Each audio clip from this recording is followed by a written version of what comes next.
Nous allons voir comment construire une grille d'évaluation. Pour ce faire, nous allons envisager deux méthodes, une méthode de base et une méthode alternative lorsque cette méthode de base ne pourra pas être utilisée. Nous verrons aussi où se trouve l'information nécessaire pour construire ces grilles. Nous verrons enfin comment procéder en équipe.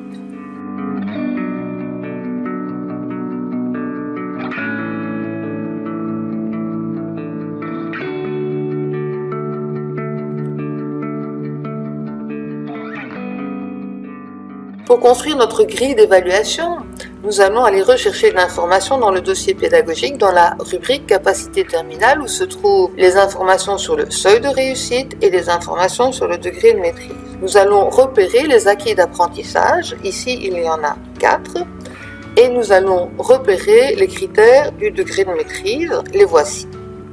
Nous remarquerons que les acquis d'apprentissage ne sont pas encore déclinés en critères et indicateurs dans le dossier pédagogique.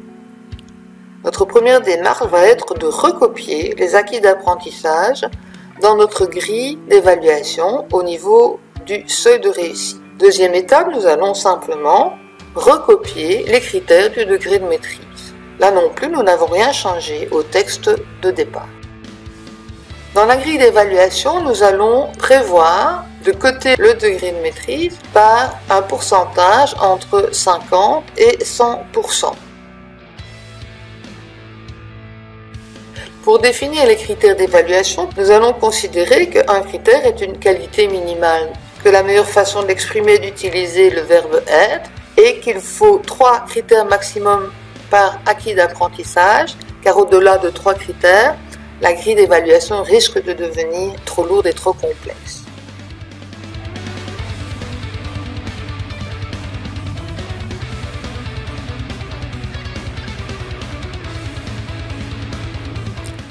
Les indicateurs définissent le degré de tolérance, la marge d'erreur que l'on va accepter.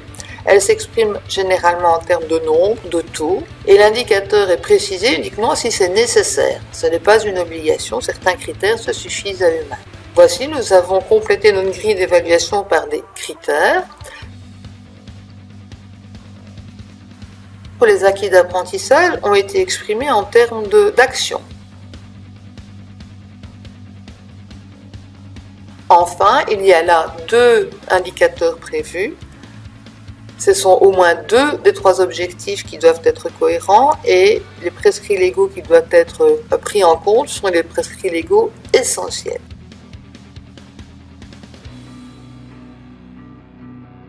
On va compléter la grille par un certain nombre d'informations supplémentaires, comme par exemple la décision qui sera prise, réussite ajournement pour les AA suivants, puisqu'on ajourne par acquis d'apprentissage, ou éventuellement le refus.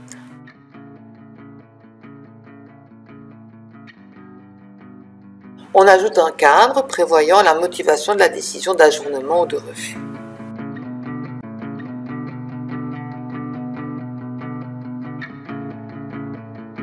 Il est intéressant de rajouter, par exemple, la réussite est acquise si tous les AA sont acquis, la cotation n'intervient qu'en cas de réussite et la cotation est exclusivement fondée sur le degré de maîtrise.